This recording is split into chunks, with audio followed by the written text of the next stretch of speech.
an ancient song, but somehow it came to me. And I'm inviting you to sing it along with me.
Seen anything more beautiful than the moon?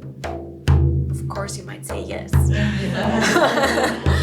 But isn't the moon gorgeous the way she is? Graceful, silvery, in the midst of the sky.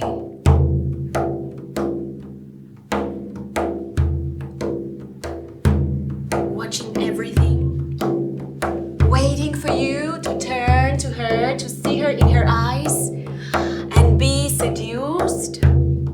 Isn't she seducing you every time you see her? Yes or no? Yes. Oh yes. Even if you say no, oh, you know it's a yes. And this is a story about the moon. Gorgeous, graceful, luminous presence in the sky.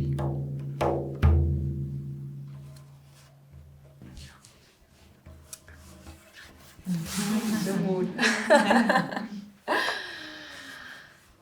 So once upon a time,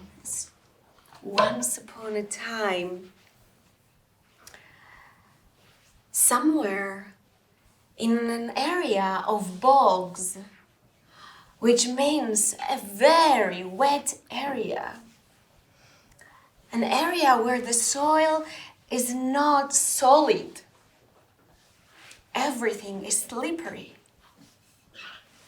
There are little pools, little pools here, there, stones, bushes.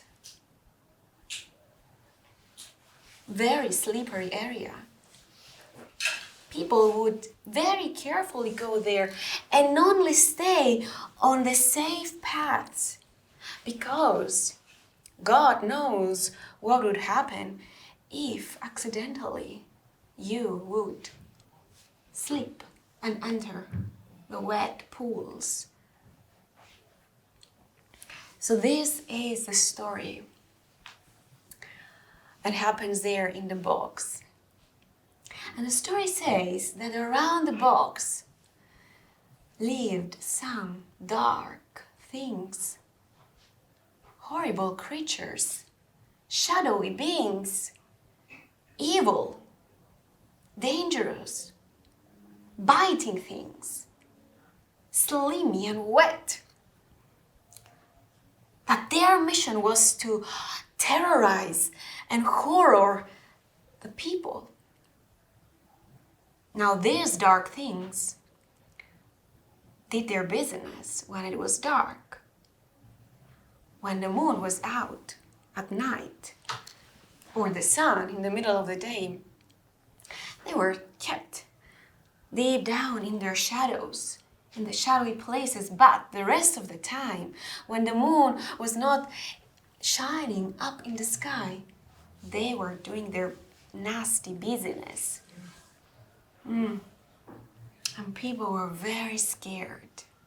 They were very scared to find themselves there in the middle of the night because they heard stories of other people who either never returned back to the village, or if they returned mad. Now, somehow, Grandmother Moon up in the sky heard the rumors about this dark, creepy, dangerous things. And she was wondering if this is the case really. And she was compassionating the people who were so scared. You know, she never saw them because in her presence they were not being revealed. The only thing she could see from the sky down to the bog when she was looking was her reflection. So she decided to go and see what was happening herself. She put around her a huge, black, long, enormous cloak with a huge hood that covered her head. And she started walking down. She was really scared. Everything there was really slippery. It was pitch dark. The only faint light that was visible was some glimmering reflection of the faraway stars from the pools around the bog, or her own toes peeping out of her long cloak as she was walking.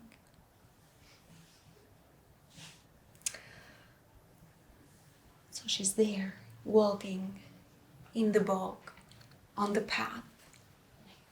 She can hear the evil, dangerous voices around her. She's scared. She's really careful. But somehow, all of a sudden, she steps on a very slippery, wet stone and she loses her balance. And when this is happening, she's finding herself falling down into a rather deep pool of water. And you know, her immediate reaction is just to grab herself from somewhere. And she does find a branch and she puts her finger around the branches of that bushes. But it turns out that this one is a rose bush full of spikes that prick her white, tender skin. And she immediately lets them go. And she falls into the water. The water is cold. The water is very cold. And she's there and she's trying to find somehow, some way to stand up, to rise, to go up in the surface. And the more she's moving in there, the more she's entangled by roots and by other branches down at the bottom of the dark pool. And she's getting more trapped than more free. And now she's there in the pool, and she's scared, and she's still trying to maneuver and find the exit. And some part of herself says, wait, let's pause and think. So she pauses. And in this moment of pause, in this moment of silence, she hears a voice. It's a terrified voice. She can hear the terror in the voice of a man. She can recognize that some man is lost there. And he's approaching her. And probably he's terrorized by the dark things. And maybe she's worried. She's very worried that maybe he will fall into the pool too. And then he would also be trapped. So she's moving again, trying to break herself free. And whatever happens at that moment, I don't know how, but her dark hood lifts up. And for a moment, there is light everywhere. And immediately the dark things retreat back into the shadowy places. And the man gives a shout of joy because now he can see the way back home and he can see where he needs to go. And the moon is happy because she knows he is happy. But all this happened very, very quickly. And she forgets in this little tiny moment to shout out to him, to come for help, to bring her out of the pool. And he's gone. And the hood is back on her silvery white hair. And now it's dark again. And the dark things approach her. And they surround the pool that she's in. And they start biting her, squeezing her, mocking her. They are starting to think what to do with this one because she is their enemy. Whenever she's out, they cannot do their business. What can they do to this enemy?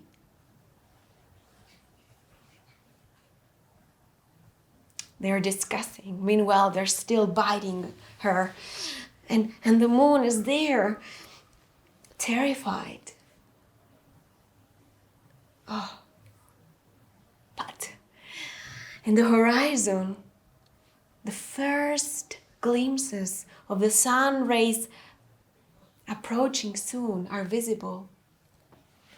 And the dark things, they want to finish their business before the sun comes out. So what do? Do you have any idea? What do? Yeah. They do exactly what you're thinking. They take a huge stone, a huge rock, and they carry it there at the pool. And they put it over the moon. And they immobilize her.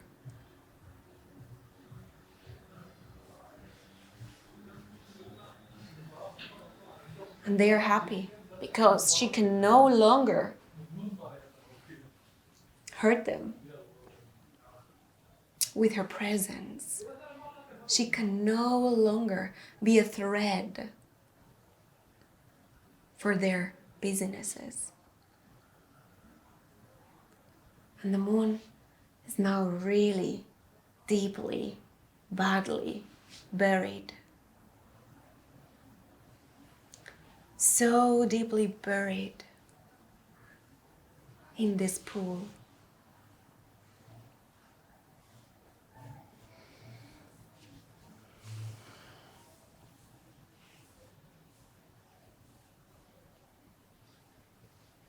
Now, the night comes.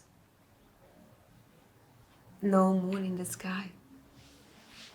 Next night comes. No moon in the sky. Third night comes. Again, no moon in the sky. 14 days pass. The moon should be full by now. Nothing in the sky. People are getting desperate. Where is the moon? Why isn't the graceful grandmother up there? Meanwhile, the dark things are doing their own businesses.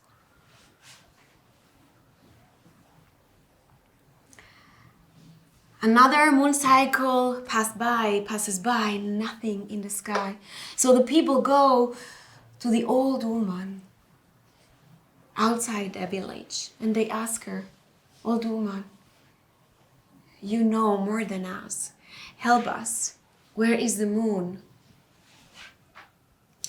And the old woman looks at the fire in the center of her cave and looks in the cauldron that she's having and the smoke that is coming out.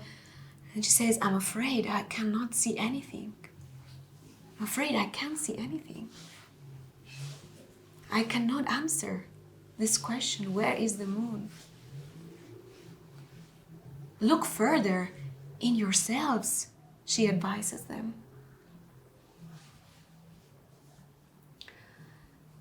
So, story goes on, days go on.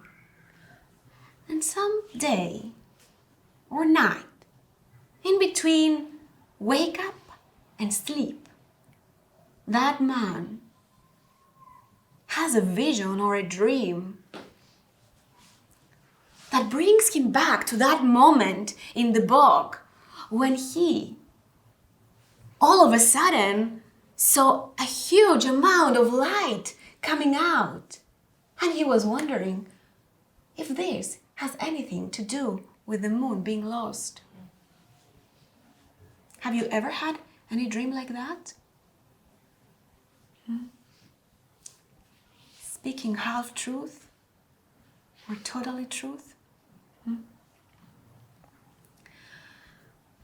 And he goes to his fellow villagers and he tells them, this happened to the bog that night that I got lost. And then they say, maybe this is the case. So they all gather together, men and women, and they go to the old woman again. And they tell her, old woman, this and that happened on that night. Is it possible? Is it possible that the moon is involved and maybe she's lost somewhere? And now the woman again is looking at the fire and is looking at the smoke, and she says, yes. Now I can see things clearly. And this is what you need to do. This is exactly what you need to do. Before the sun sets, men and women start walking together from the village to the bog. Women in front, holding torches of light. Men behind. She guided them well. But they did not expect to see this huge rock, half in the pool, half outside. How? How deeply is this moon buried? How deeply is the moon within buried? What is the pain that she's having for such a long time? What is her longing now? So men and women join forces. And they push this rock. They push this rock. They push this rock. And then, in just a split of a second, they are blinded because there is this huge amount of silvery light coming into their eyes. And the next thing they know is that the moon is up there in the sky, looking at them. Just like she is looking at you right now.